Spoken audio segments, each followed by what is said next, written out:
முக்கிய செய்திகள். மக்களின் ஜீவாதார உரிமைகள் பாதுகாக்கப்பட்டால்தான் அது பொற்கால ஆட்சி. சோழிங்கநல்லூரில் கேப்டன் விஜயகாந்த் பிரச்சாரம்.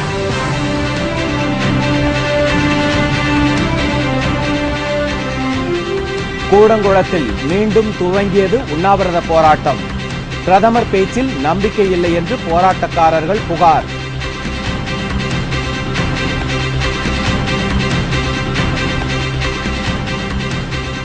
ஊழலற்ற உள்ளாட்சி நிர்வாகம் நடைபெற தேமுதிக இளம் வேட்பாளர்களுக்கு வாய்ப்பளியுங்கள்.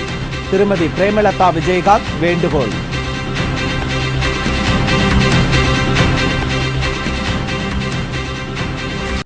குடியரசுத் தலைவர் பதவியை அண்ணா ஹசாரே விரும்பவில்லை. அரவிந்த் கெஜ்ரிவால் திட்டவட்டம்.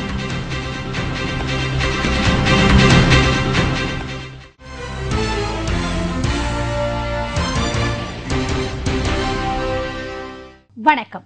வணக்கம். விரிவான செய்திகள். மக்களின் உரிமைகள் பாதுகாக்கப்பட்டாலே அதுதான் பொற்கால ஆட்சி என்று சோழிங்கநல்லூரில் நடந்த பிரச்சாரக் கூட்டத்தில் கேப்டன் விஜயகாந்த் தெரிவித்துள்ளார். தமிழக உள்ளாட்சித் தேர்தலில் போட்டியிடும் தேமுதிக வேட்பாளர்களை ஆதரித்து கேப்டன் விஜயகாந்த் மாநிலம் முழுவதும் சூறாவளி பிரச்சாரம் மேற்கொண்டு வருகிறார்.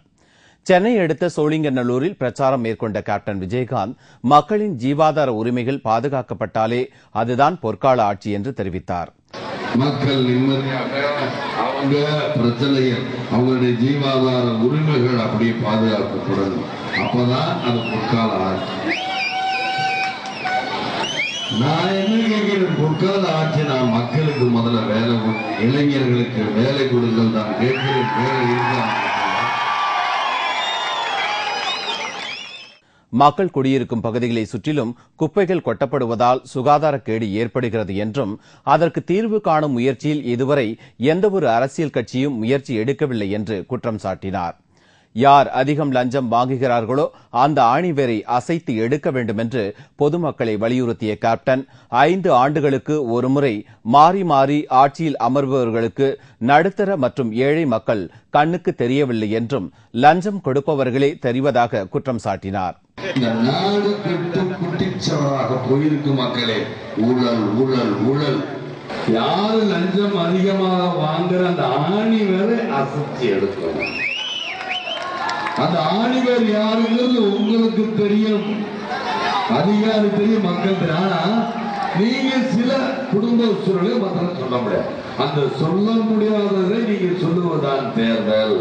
அவங்களுக்கு வைக்கிற ஓட்டு தான் வேண்டு மக்களே.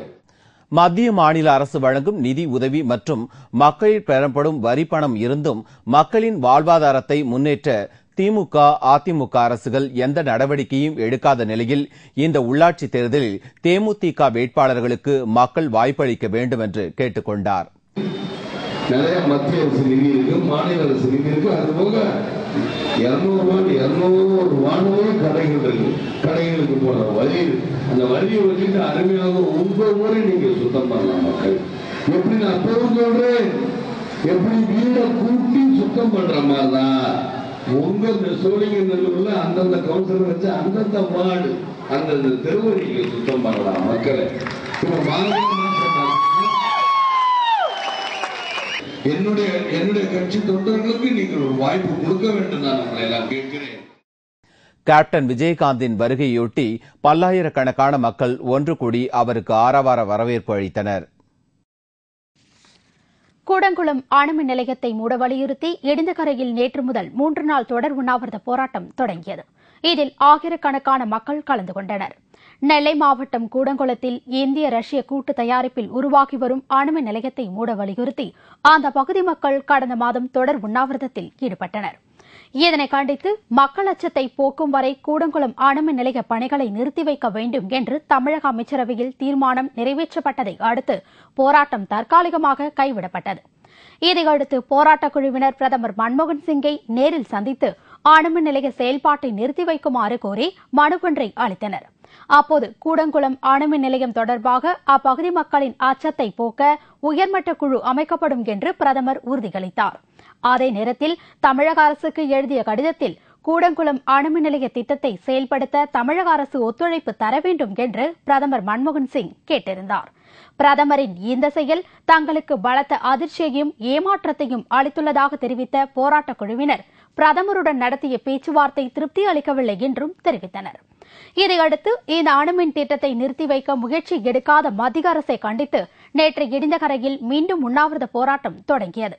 3 நாட்களுக்கு தொடர் உண்ணாவிரத போராட்டம் நடைபெறும் என்று தெரிவித்துள்ள போராட்டக்குழு ஒருங்கிணைப்பாளர் உதயகுமார், கூடங்குளம் அணுமின் நிலையத்தை மூட வேண்டும் என்பதில் அப்பகுதி மக்கள் உறுதியாக இருப்பதாகவும் தங்களது உணர்வுகளை மத்திய மாநில அரசுகள் புரிந்து கொள்ளவில்லை என்றும் குற்றம் சாட்டினார். நாங்களும் இந்தியாவின் ஒரு அம்சம் என்றால் மத்திய அரசு பதில் சொல்லியாக வேண்டும். கூடங்குளம் அணுமின் நிலையத்திலே வேலைகள் உடனடியாக நிறுத்தப்பட வேண்டும். வரவிருக்கும் தீபாவளி வெற்றி தீபாவளியாக, மக்கள் தீபாவளியாக, ஊழலற்ற தீபாவளியாக அமைய மக்கள் உள்ளாட்சி தேர்தலில் நல்ல தீர்ப்பை வழங்க வேண்டும் என்று திருமதி பிரேமலதா விஜயகாந்த் வலியுறுத்தியுள்ளார்.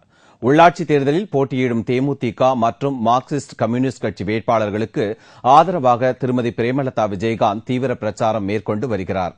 அதன்படி நேற்று ஈரோடு மாவட்டம் மொடக்குறிச்சியில் பிரச்சாரம் மேற்கொண்ட திருமதி பிரேமலதா விஜயகாந்த் அரசியலில் புதியவர்களுக்கு வாய்ப்பளிக்க வேண்டும் என்று கேட்டுக் கொண்டார்.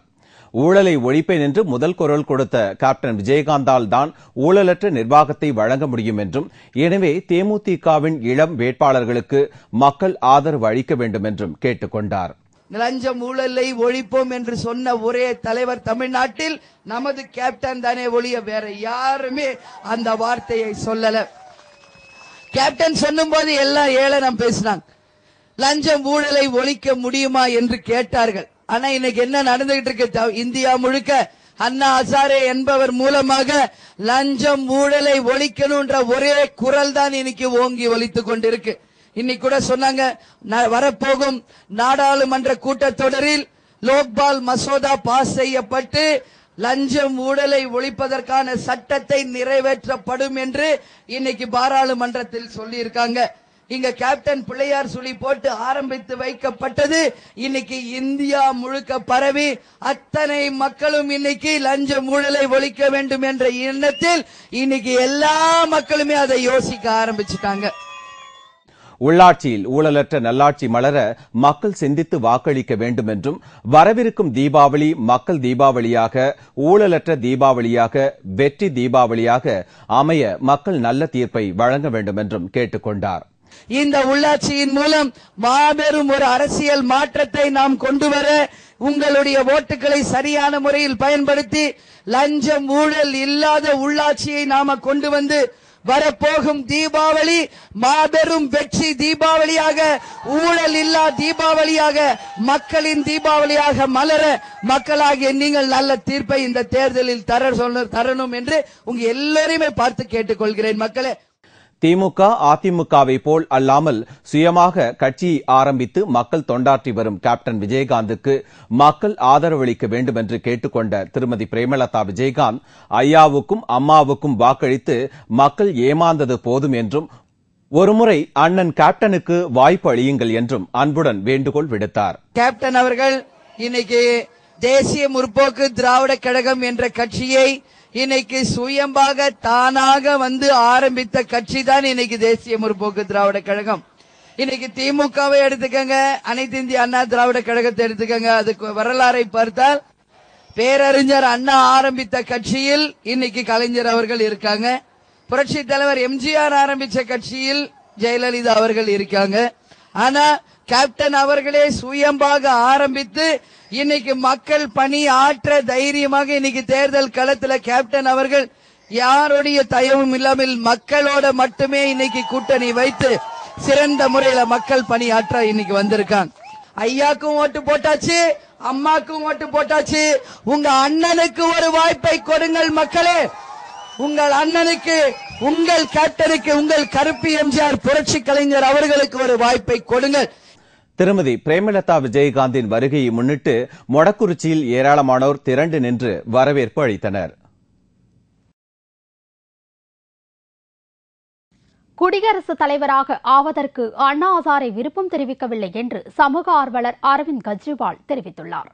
லோக்பால் மசோதாவை நிறைவேற்றாத மத்திய அரசை கண்டித்து ஹரியானா மாநிலம் ஹிசார் தொகுதியில் நடைபெறவுள்ள தேர்தலில் காங்கிரஸ் கட்சிக்கு வாக்களிக்க வேண்டாம் என்று அண்ணா ஹசாரே மற்றும் அவரது குழுவினர் பிரச்சாரம் மேற்கொண்டு வருகின்றனர்.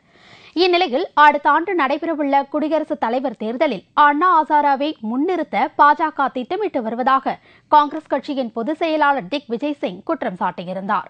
தாம் அரசியலில் நுழையப் போவதில்லை என்று கூறி வரும் அண்ணா ஹசாரே இதற்கு பதில் கூற வேண்டும் என்றும் திக் விஜய் சிங் கூறியுள்ளார். இதற்கு பதிலளித்துள்ள சமூக ஆர்வலரும் அண்ணா ஹசாரே குழுவில் இருப்பவருமான அரவிந்த் கெஜ்ரிவால் திக் விஜய் சிங்கின் குற்றச்சாட்டு தவறானது என்றும் குடியரசுத் தலைவராக ஆவதற்கு அண்ணா ஹசாரே விருப்பம் தெரிவிக்கவில்லை என்றும் தெரிவித்துள்ளார். மேலும் திக் விஜய் சிங்கின் இந்த குற்றச்சாட்டு உள்நோக்கம் கொண்டுள்ளது என்று தெரிவித்த அவர் லோக்பால் மசோதாவை நிறைவேற்றாத காங்கிரஸ் கட்சிக்கு மக்கள் வாய்ப்பளிக்க கூடாது என்றும் அப்போது வலியுறுத்தினார். जैसा हिसार वालों ने हमको हराया है वैसा ही देश में उत्तर प्रदेश वाले भी हरा देंगे, हमको गोवा वाले भी हरा देंगे, मणिपुर वाले भी हरा देंगे. हर जगह से कांग्रेस का सफाया होता जाए. ஊழல், லஞ்சம் மற்றும் கருப்பு பணம் பதுக்கியது உள்ளிட்ட பல்வேறு விவகாரங்களில் ஈடுபட்டவர் மீது நடவடிக்கை எடுக்காத பிரதமர் மன்மோகன் சிங் பதவி விலக வேண்டும் என்று பாஜக தேசிய தலைவர் நிதின் கட்கரி வலியுறுத்தியுள்ளார். ஹரியானா மாநிலம் இசாரில் நடைபெற்ற தேர்தல் பிரச்சார கூட்டத்தில் பாஜக தேசிய தலைவர் நிதின் கட்கரி கலந்து கொண்டார். அப்போது பேசிய அவர் பிரதமர் மன்மோகன் சிங்கை செயல்படாத பிரதமர் என்றும் அவர் உடனடியாக பதவி விலக வேண்டும் என்றும் வலியுறுத்தினார்.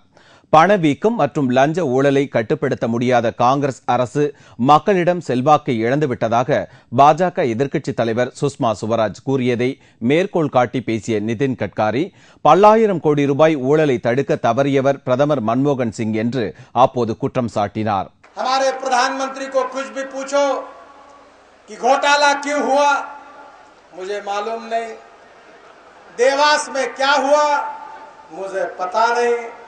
अरे तुम्हें मालूम नहीं, तुम्हें पता नहीं, तो ऐसी असहाय अवस्था में तुम देश के सामने प्रधानमंत्री बनकर क्यों बैठे हो?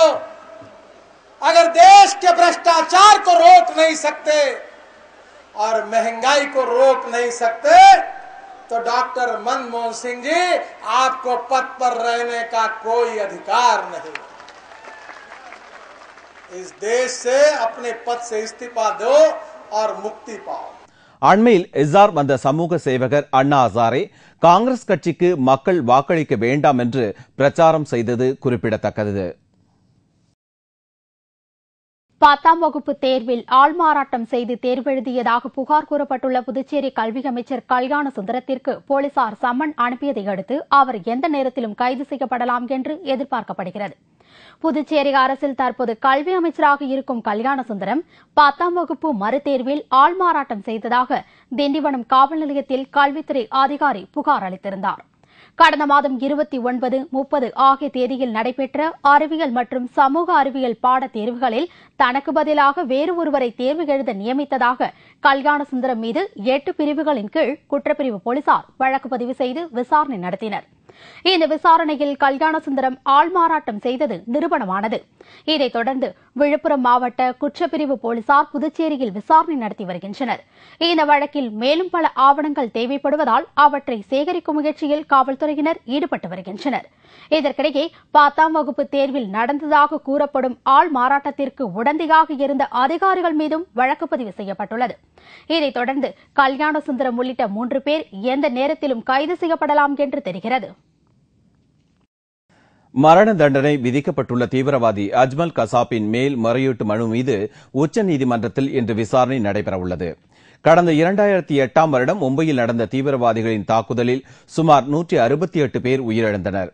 இந்திய ராணுவம் மற்றும் அதிரடிப்படை நடத்திய எதிர் தாக்குதலில் தீவிரவாதிகள் கொல்லப்பட்டனர். இதில் உயிர் தப்பிய தீவிரவாதி அஜ்மல் கசாப் மும்பை ஆர்தர் ரோடு சிறையில் அடைக்கப்பட்டுள்ளார். இந்த வழக்கை விசாரித்த சிறப்பு நீதிமன்றம் கசாப்பிற்கு தூக்கு தண்டனை விதித்தது.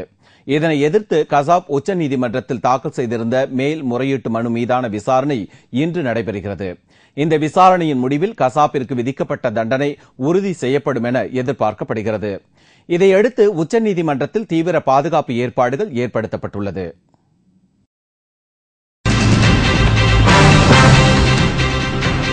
திருவள்ளூர் அருகே பட்டப்பகலில் பெண் சாராய வியாபாரி வெட்டிக் கொலை, தப்பியோடிய குற்றவாளிகளுக்கு போலீஸ் வலைவீச்சு.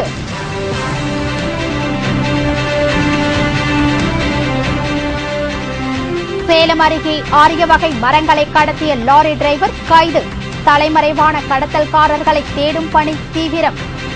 மற்றும் பல செய்திகள் விளம்பர இடைவேளைக்கு பிறகு.